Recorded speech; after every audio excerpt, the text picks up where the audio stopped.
बिस्मिल्लाहिर्रहमानिर्रहीम। आज हम सेक्शन 21 देख रहे हैं और सेक्शन 21 है डिडक्शंस नॉट अलाउड। अभी हम आगे चलेंगे पढ़ेंगे तो इंशाल्लाह समझ आ जाएगा कि किन डिडक्शंस नॉट अलाउड की बात कर रहे हैं। Except as otherwise provided in the ordinance. Ordinance में अगर कुछ और प्रोवाइड हो तो उसको आप प्रिविलेज दीजिएगा, उसको आप पहले देख लीजिएगा, उसके बाद इसको देखिएगा। अच्छा, ये जो मैंने जुमला पढ़ा है इसके बारे में अभी बात होगी, आपको ये बात समझ आ जाएगी जो मैंने येलो की है। No deduction shall be allowed in computing the income of a person under the head income from business. तो क्या हो रहा है, इनकम फ्रॉम बिजनेस की बात हो रही है कि इनकम फ्रॉम बिजनेस में जो आपके पास इनकम आ रही है उसमें से आप नीचे जो बताई जाने वाली डिडक्शंस हैं आप इनको माइनस नहीं कर पाएंगे। ये क्या क्या डिडक्शंस हैं आइए देखते हैं। सबसे पहले है एनी सेस रेट और टैक्स पेड और payable by the person in Pakistan और a foreign country that is levied on the profit और गेन्स ऑफ द बिजनेस। अच्छा देखें इसका, अच्छा पढ़ लेते हैं, ऑफ द बिजनेस और असेस्ड एट अ परसेंटेज और otherwise on the basis of such profit और गेन। इसका मतलब ये है कि जो आप इनकम टैक्स अदा कर रहे होते हैं और जाहिर है वो आपका टैक्स एक्सपेंस होता है, लेकिन ऐसा ना किया कर, वो तो आपकी रिटेन अर्निंग्स को कम कर रहा होता है ना। आप रिटेन अर्निंग्स को चार्ज कर रहे होते हैं। अगर आप प्रॉफिट एंड लॉस भी देखेंगे तो क्या होता है, ऑपरेटिंग प्रॉफिट के बाद आ रहा होता है less tax, profit after tax. ठीक है, तो आप जो टैक्स अदा कर रहे हैं अपने प्रॉफिट्स पे, उसको ऐसा मत कीजिएगा कि आप अपने एक्सपेंसेस से माइनस कर दें, जैसे आप सैलरी माइनस करते हैं, तो इस तरह मत कीजिएगा। और वैसे भी ये बहुत क्वाइट अंडरस्टूड, हम प्रैक्टिस में इसी तरह करते हैं कि हम लोग जाहिर है इनकम टैक्स वगैरह जो प्रॉफिट पे हम चार्ज कर रहे होते हैं वो हम माइनस नहीं कर रहे होते, तो इसमें ये बात लिखी है। यहाँ लिखना ज़रूरी थी, जाहिर है कोई उसको माइनस ना कर दे। अच्छा, ये किसी भी नाम से हो, सेस के नाम से हो, टैक्स के नाम से हो, रेट के नाम से हो, जो भी प्रॉफिट के ऊपर वर्कआउट हो रहा होता है एज अ परसेंटेज या किसी भी तरह से हो रहा हो, मतलब इससे मुराद यही है जो आपकी इनकम पे टैक्स वर्कआउट होता है, या डायरेक्ट टैक्स की बात हो रही है। ठीक है, आपकी इनकम पे जो टैक्स वर्कआउट होता है उसको आप एक्सपेंस के तौर पे माइनस मत कर दीजिएगा। क्लॉज बी क्या है, any amount of tax deducted under division 3 of part 4 of chapter 10 from an amount derived bye the person. अब ये आपको आता है, इसको मुझे बताने की ज़रूरत नहीं है। मॉनिटरिंग ऑफ टैक्सेस में 161 सेक्शन हम बहुत डिटेल में हमने पढ़ा हुआ है, आई थिंक एक दो क्लास पहले ही शायद पढ़ा था। तो इसका मतलब क्या है, ये जो डिवीजन है डिवीजन 3 पार्ट 5 ऑफ चैप्टर 10, इसमें क्या क्या दिया हुआ है, इससे मुराद, अच्छा एक चीज और बता दूं, ये जो मैंने ऊपर हाईलाइट किया था ना, एक्सेप्ट एज अदरवाइज प्रोवाइडेड, अगर मैं क्लॉज ए का आपसे पूछूं कोई ऐसी चीज हो जो कि वर्कआउट तो प्रॉफिट पे होती हो एज अ टैक्स के तौर पे, लेकिन वो माइनस होती हो, यहाँ तो ये लिखा है ना कि आप माइनस नहीं कर सकते, तो क्या कोई एक्सेप्शन है? जी हाँ, ये जो शुरू की लाइन है, अगर इस एक्सेप्शन को क्लॉज ए के रेफरेंस में देखें तो आपको पता है WWF 2% आप पे कर रहे होते हैं प्रॉफिट पे, वो भी तो एक टैक्स ही है। तो वो आप प्रोविंशियल गवर्नमेंट को देते हैं, पहले फेडरल गवर्नमेंट को देते थे, तो क्लॉज ए को अगर आप देखें तो इसके मुताबिक तो WWF को भी आपको माइनस नहीं करना चाहिए एज अ डिडक्टेबल अलाउंस, क्योंकि वो तो डिडक्टेबल अलाउंस है।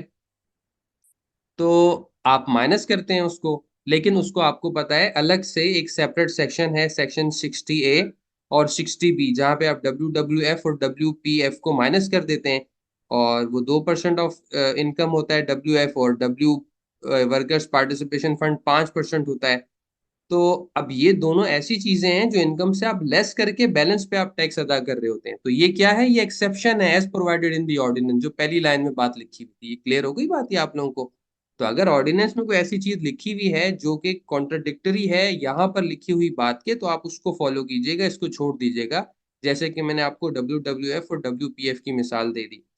अच्छा, क्लॉज बी क्या है?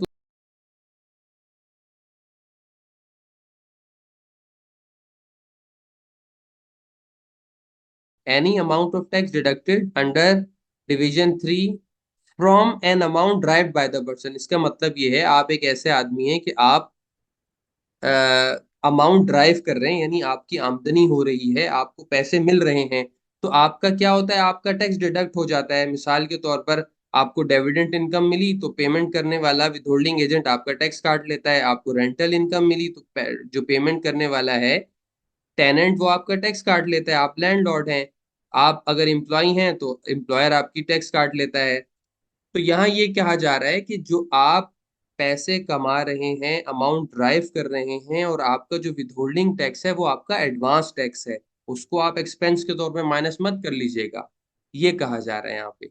ठीक है, दोबारा रिपीट कर रहा हूं, यहाँ ये बात की जा रही है कि जो विथहोल्डिंग टैक्स डिडक्ट हो जाता है आपकी पेमेंट से, जब आप पेमेंट के रिसिपिएंट होते हैं, तो वो विथहोल्डिंग टैक्स आपका बैलेंस शीट आइटम होता है, क्योंकि वो तो आपका एडवांस टैक्स है, आप अपने टैक्स चार्जेबल के अगेंस्ट इसको एडजस्ट कराते हैं। तो यहाँ ये कहा जा रहा है आप गलती मत कर दीजिएगा, उसको एक्सपेंसेस में मत ले जाइएगा, यहाँ ये बात कही जा रही है। क्लियर है ये बात? ठीक है। क्लॉज सी, क्लॉज सी भी बहुत आसान सा है। इसमें जो हमने बात ऊपर की थी उसके बिल्कुल उलट बात की जा रही है। वहां तो रिसिपिएंट की बात हो रही थी, यहाँ पर पेमेंट करने वाले की बात हो रही है। इस पूरे सेक्शन का क्या मतलब है, पहले खुलासा सुन लें। सेक्शन का ये मतलब है कि अगर आप विथहोल्डिंग एजेंट हैं और अगर आप पेमेंट करते हुए अपने किसी एक्सपेंस की पेमेंट से विथहोल्डिंग टैक्स नहीं काटते, तो वो सारा का सारा एक्सपेंस आपका जीरो कंसीडर किया जाएगा और आपको कोई खर्चा नहीं मिलेगा, ये मतलब है इसका।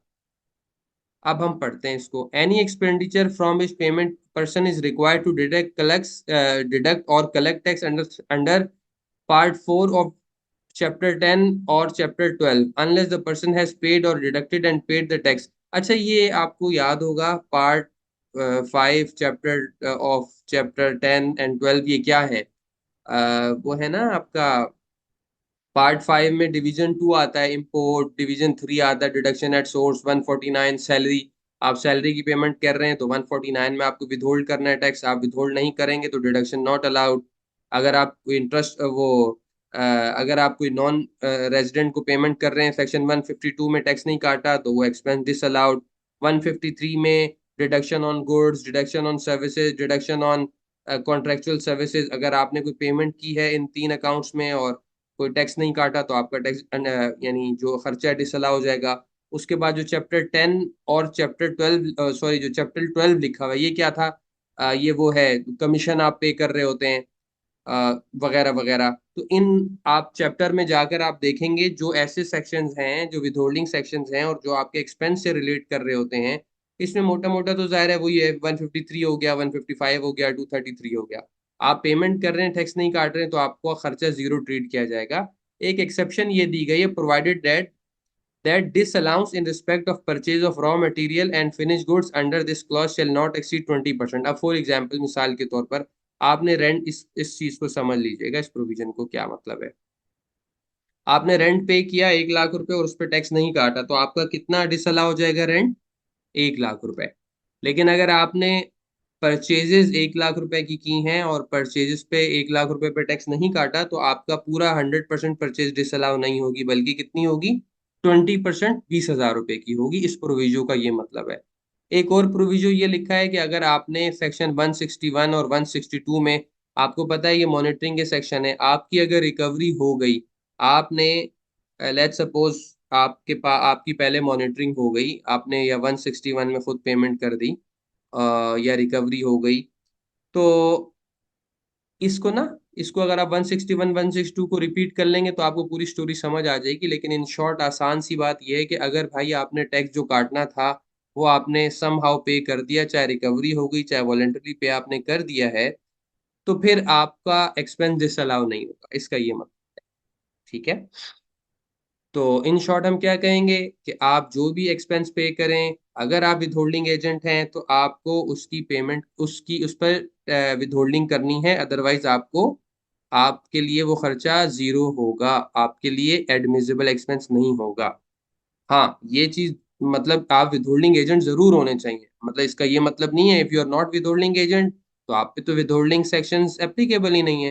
मिसाल के तौर पे, इवन आप विथहोल्डिंग एजेंट हैं, लेट्स से आप किसी की कोई एक पार्टी है, उसकी पूरे साल में पेमेंट ही 30,000 रुपए की हुई है, गुड्स लिए हैं, तो उसका तो टैक्स नहीं काटेंगे ना, क्योंकि 75,000 से कम है अमाउंट, फिर आपको पेमेंट टैक्स नहीं काटना। इसी तरह अगर आप 153 में आपकी किसी प्रीसीडिंग ईयर में 100 मिलियन की टर्नओवर ही नहीं है तो आपको तो टैक्स नहीं काटना। तो ये चीज आपको मद्देनजर रखनी है। आगे बढ़ते हैं। ये भी बहुत आसान सी बात है कि CA में क्या है, बहुत आसान सा है, मैं बता देता हूँ आपको। देखें, अगर आप थर्ड शेड्यूल आइटम में काम कर रहे हैं, थर्ड शेड्यूल आइटम क्या होते हैं, आपकी किचन अप्लायंसेस, किचन की कंज्यूमेबल फास्ट मूविंग आइटम्स होते हैं ना, किचन हो गए, बाथरूम हो गया, बेवरेजेस हो गए, डिटर्जेंट्स हो गए, सोप हो गए, चाय हो गई। तो ये थर्ड शेड्यूल आइटम कहलाते हैं। सेल्स टैक्स के अंदर एक थर्ड शेड्यूल है, उसके अंदर ये लिस्टेड होते हैं। तो इन लोगों को आमतौर से ना क्या होता है कि कमीशन दे रही होती है कंपनीज। तो यहाँ ये बात लिखी है कि आप पढ़ लेते हैं। Any amount of commission paid और payable in respect of supply of product listed in third schedule where the amount of commission paid और payable exceeds 0.2% of the gross amount of supplies therefore thereof unless the person to whom commission is paid or payable as the case may is appearing in active tax bill list। मतलब वो ये कह रहे हैं कि for example अगर एक company है, उसने 100 मिलियन की सेल की है किसी कमीशन एजेंट के थ्रू, और वो एक्टिव टैक्स पेयर लिस्ट में नहीं आ रहा है, और आपने सपोज कर लें उसको, कमीशन आपका उसका तय है 0.8%। ठीक है। तो यहाँ ये कह रहा है कि भाई 0.2% तक तो ठीक है, 0.2% से ज्यादा जितना भी होगा डिसअलाउ हो जाएगा। तो अब आप क्या करें, आप जो मैंने एग्जाम्पल बनाई है उसमें कैसे डिसअलाउ करेंगे, आप कहेंगे 100 मिलियन की सेल थी और मैंने कमीशन दिया 0.8%, इसमें से माइनस कर दें 0.2%। ठीक है। और इसको मल्टीप्लाई कर दें, तो ये डिसअलाउंस निकल आई आपकी। बस सिंपल इतनी सी बात है। ये आपका बन गया 6 लाख रुपए। 6 लाख रुपए आप डिसअलाउ कर देंगे। क्यों? उसने ये कहा है आप किसी कमीशन एजेंट से काम करें, उसको जितना मर्जी कमीशन दें, आपको रोक नहीं रहा वो।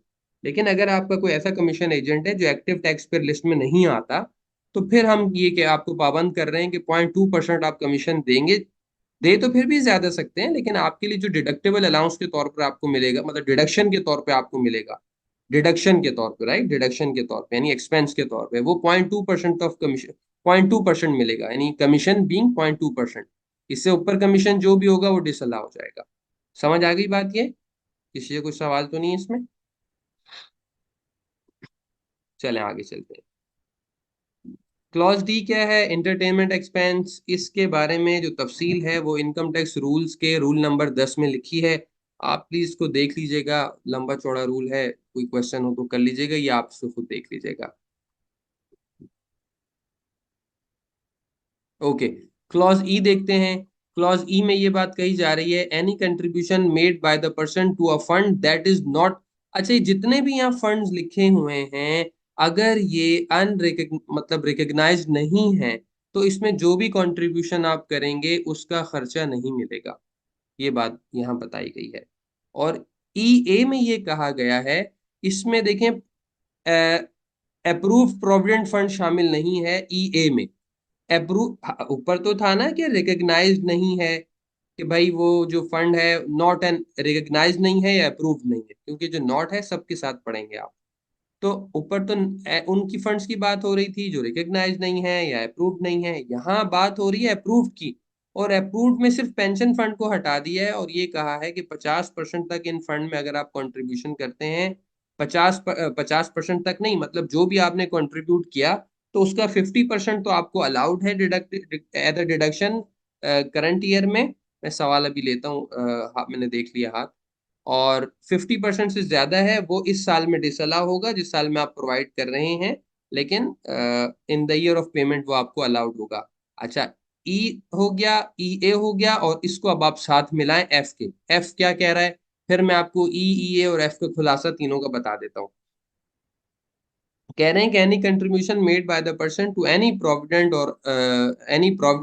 और other funds for the benefit employ unless the person has made effective arrangement to secure. इसका मतलब क्या है समझ लें। देखें, चाहे आपको मालूम है, हम सैलरी में पढ़ चुके हैं, अगर अनअप्रूव्ड फंड होता है तो आप क्या करते हैं, जब पेमेंट मिलती है एम्प्लॉय को, तो फिर आप देखते हैं कि अगर वो टैक्सेबल है तो टैक्स काटते हैं, टैक्सेबल नहीं है तो नहीं काटते, या जो भी एग्जेम्पशन है प्रोवाइड करके टैक्स काट लेते हैं। तो इसे कहते हैं कि भाई अरेंजमेंट किया हुआ है आपने टैक्स का। और आपको पता है अप्रूव प्रोविडेंट फंड के केस में क्या होता है, ईयरली बेसिस पे टैक्सेशन होती है। अगर 1.5 लाख रुपए से एम्प्लॉयर की कंट्रीब्यूशन बढ़ जाती है या एक खास परसेंटेज से प्रॉफिट बढ़ जाता है जो फंड पे मिल रहा होता है, तो वो आपकी सैलरी में डीम्ड होकर ऐड हो जाता है और उस पर आप टैक्स देते हैं। तो ये इसका ये मतलब है। अगर आप ये डिडक्शन भी उस वक्त अलाउड है कि आपने क्या किया है, आप टैक्स भी काट रहे हैं। बेसिकली ये वाली बात अगर यहाँ ना भी होती तो ऊपर तो एक बात लिखी हुई है कि आपको विदहोल्डिंग प्रोविजन में टैक्सेस काटने हैं। अगर आप कोई अमाउंट अट्रैक्ट कर रही थी, विदहोल्डिंग प्रोविजन को आपने नहीं काटा तो अलाउड होता ही नहीं है वैसे भी। तो ई ए और एफ को अगर हम मिला के पढ़ें तो दो बातें हो गई। अगर अनअप्रूव टाइप की कोई चीज है या अनरिकग्नाइज्ड है, यानी नॉट रिकग्नाइज्ड है, तो क्या है आप ये अलाउड होता है at the time of payment. जब एम्प्लॉय को पेमेंट होगी तो आपको एक्सपेंस मिलेगा, लेकिन उस वक्त आपको टैक्स काटना है, नंबर वन। नंबर टू, अगर आप प्रोवाइड कर रहे हैं तो जो रिकग्नाइज फंड्स हैं उसमें लेट से आपने पूरे साल में 100 रुपये प्रोवाइड किया फंड को, तो आपको 50 रुपये अलाउड होंगे। 50 रुपये उस वक्त अलाउड होंगे जब एम्प्लॉय को मिल रहे होंगे। दो बातें हो गई। तीसरी बात ये हो गई कि जो रिकग्नाइज फंड्स भी हैं, जैसे कि रिकग्नाइज प्रोविडेंट फंड है, उसमें भी एनुअल बेसिस पे जो टैक्सेशन ट्रीटमेंट है उसमें आपको टैक्स काटना है। तभी ये चीजें आपके लिए डिडक्शन के तौर पर अलाउड होंगी, अदरवाइज अलाउड नहीं होंगी। तो ये ई ए और एफ को मिला के ये खुलासा बनता है। क्लॉज जी है, एनी फाइन और पेनल्टी पेड और payable by the person for the violation of any law. यानी अगर कोई पेनल्टी आपने पे की है, आपने कोई कानून की खिलाफ वर्जी की थी, उसमें आपको कोई पेनल्टी पे करना पड़ गई है, तो ये भी आपको एक्सपेंस के तौर पे नहीं मिलेगा। लेकिन इसमें वो शामिल नहीं है अगर आप बिल लेट पे करते हैं, उसमें कोई फाइन वगैरह दे देते हैं, इससे वो मुराद नहीं है। लेकिन गवर्नमेंट की कोई पेनल्टी वगैरह आपने दी है, कोई लॉ वायलेट किया है, तो वो इससे मुराद है। इसके बाद है क्लॉज एच, कोई पर्सनल एक्सपेंडिचर आपने किया है, तो जाहिर है आपने कुर्बानी का जानवर घर के लिए लाए थे या बच्ची की शादी के लिए, फंक्शन के लिए पैसे दिए बिजनेस से, तो वो आप बिजनेस के खर्चों में मत डालिएगा। आप नथिया गली घूमने फैमिली के साथ जा रहे हैं, ट्रैवल के खर्चे में बिजनेस में डाल दिया, ऐसा मत कीजिएगा। वो आपकी ड्राइंग है या वो आप बिजनेस से कर ही नहीं सकते अगर कंपनी वंपनी है तो। पर्सनल में लोग कर देते हैं, एक्सपेंस को चार्ज कर देते हैं, ये गलत है। पर्सनल एक्सपेंस आप क्लेम नहीं कर सकते। क्लॉज आई है, any amount carry to reserve fund और कैपिटलाइज इन एनी वे। एक बैलेंस शीट आइटम के, एक बैलेंस शीट में एक अकाउंटिंग एंट्री हो रही है, बैलेंस शीट से इसका ताल्लुक है, रिजर्व में मूवमेंट हो रही है, तो इसका कोई ताल्लुक प्रॉफिट एंड लॉस से नहीं है। क्लॉज जे बहुत अहम है, हम वैसे ही पढ़ चुके हैं एओपी के टैक्सेशन में।